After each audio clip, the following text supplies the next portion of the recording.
Hello friends! I'm still traveling around tropical islands in search of new adventures that include fishing, hunting, spearfishing, and bushcraft. And of course I test myself in survival conditions.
I'm going back to the cave.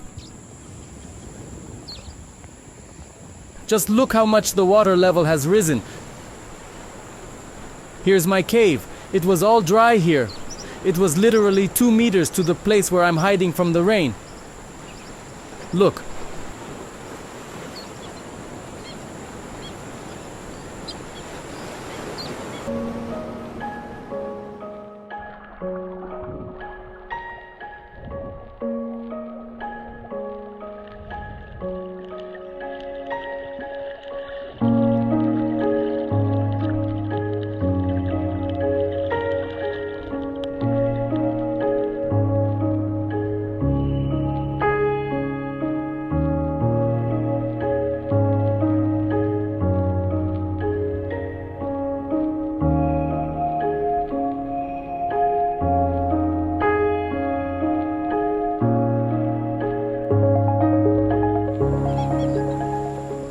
That's why I want to do underwater hunting here. There is such a variety under the water that I just have to shoot it all and show you. I need to be sure to get an underwater gun, and I will study the bottom of the ocean, the underwater world in more detail. It is very interesting, very interesting.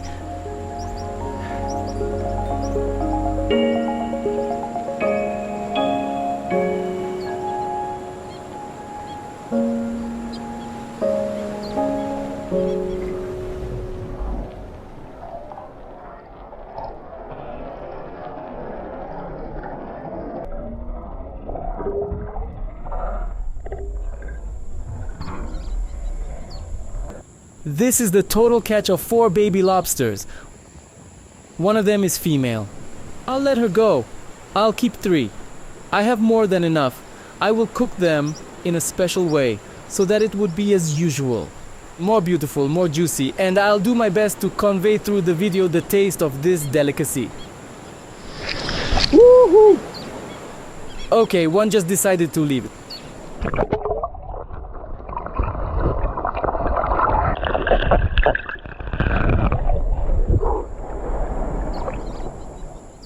This is another species. Why is it such a bluish color? This one too. And that I noticed they are more aggressive. The first one was the biggest. I will wait until the rain stops, make a fire, and cook them. Now I'll probably dig a hole, fill it with some water, and throw them in there.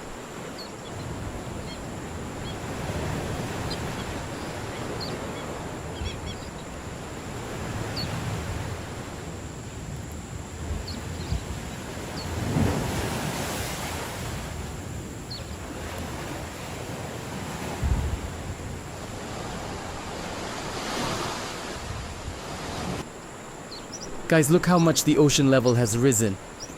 That is my cave. You remember I shot a video from here? It is almost completely filled with water. I can see the water level is rising. When I went out to hunt, the water was 2 meters further.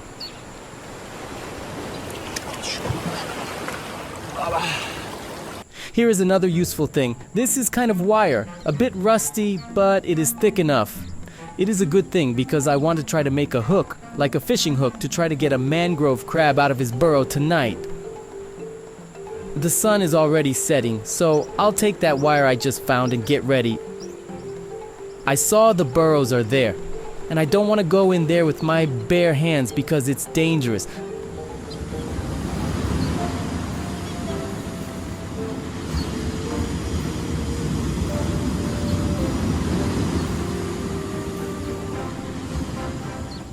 Kind of like this.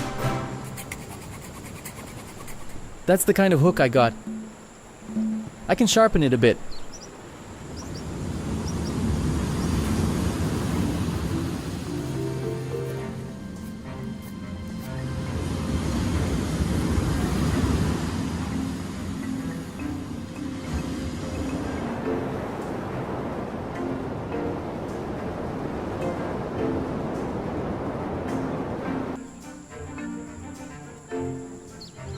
While the sun is still out, I will make a fire so that there are coals waiting for me here.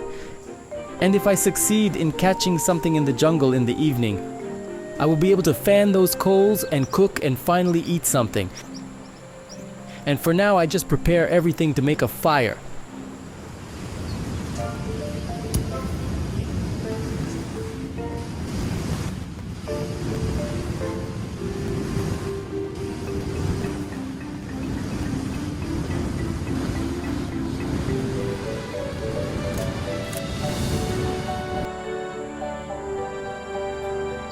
Here is a pile of garbage, but I was attracted to by this piece of bark.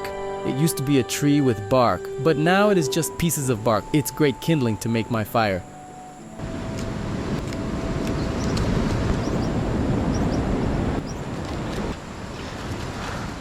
As soon as I bring a spark to this dry bark, it catches fire immediately.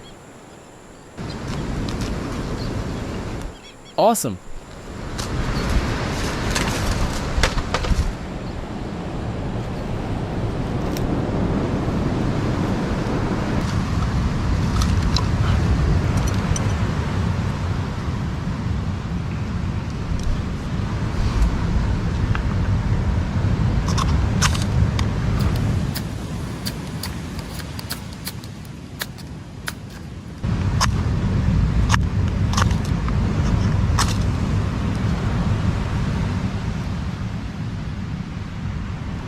There you go. Perfect.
At least my mood is better now. Fire is the source of life, the source of my food, which is very important. Even with a flint, it is quite difficult to get a fire.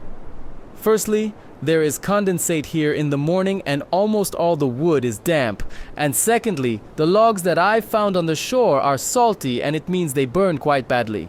The sun has already set, so let the fire get going, and I think for half an hour, 40 minutes, it will be enough.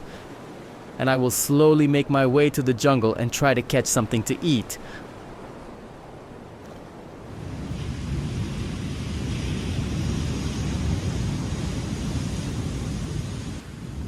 So I charged up the light, took my camera, and hit the road looking for mango crabs. Here's the first resident, a little one like this.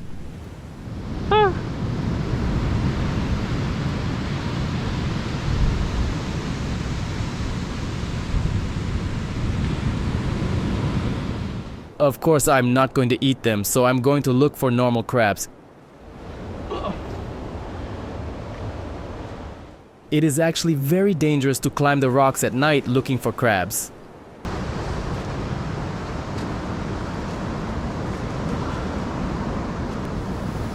Yes, I certainly have not climbed at night in the jungle. I hope there are no fierce monkeys. There are definitely monkeys here. I've seen them in the trees before.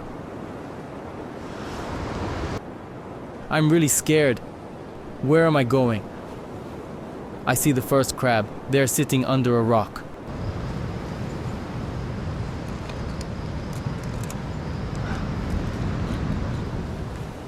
He ran away. But they are there. It's already good. Now, I need to be a little more careful and maybe a little quieter.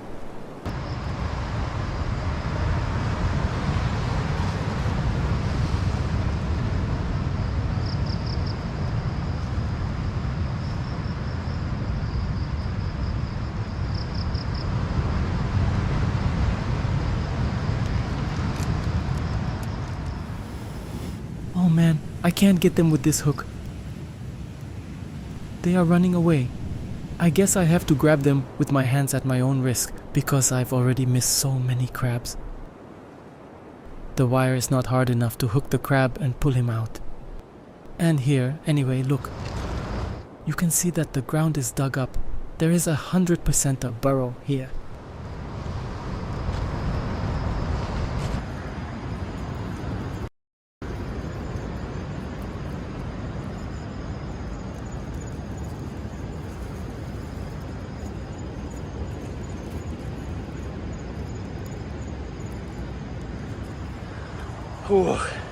What I was telling you, look, is a very large achatina.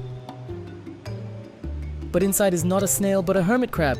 This is a cool find. I was happy at first about the snail and wanted to pick it up because I planned to make a snail soup or just grill them. But this is a hermit crab that is in the shell from an achatina snail. That's the trick.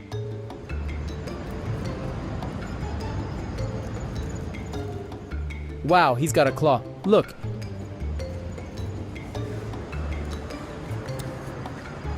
Whoa! He is biting. Look at the two big ones. It's really big, very big crab.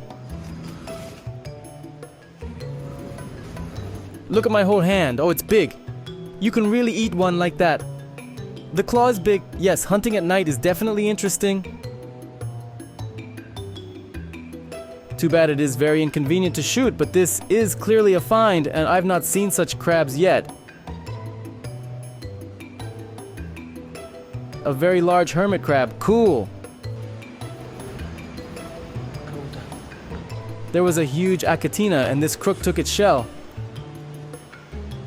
Man, that's really interesting. And the most interesting thing is that the higher I go up the rock, the greater the variety.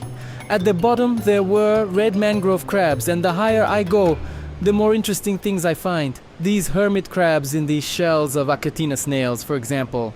But I wouldn't mind finding a couple more achatina alive. Here are the perfect place. Here is the burrow. The perfect places for crabs, but they are not here either. Most likely they are already somewhere on the hunt. One right here in the hole, a big one right there in the hole, and a small one here. A good one here. How can I get him out?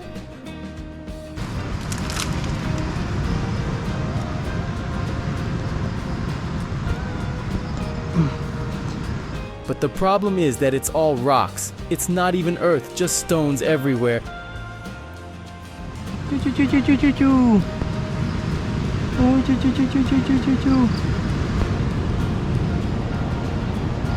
Man, how to get him? How can I put my hand in there? There's an ant hill on top of everything else, and my hand just can't fit through.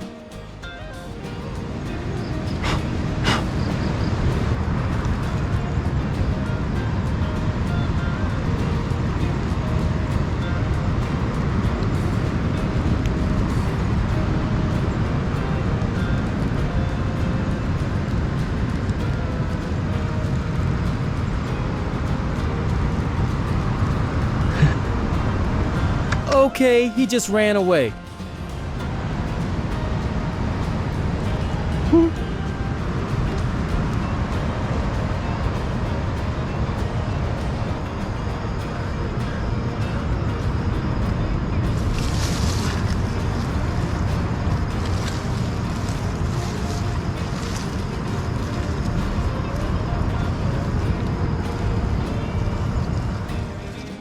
What can I say? So far, I have only managed to catch such a baby mangrove crab. So at least I can show you what it looks like, but this one must be 7 or 10 times larger than this baby.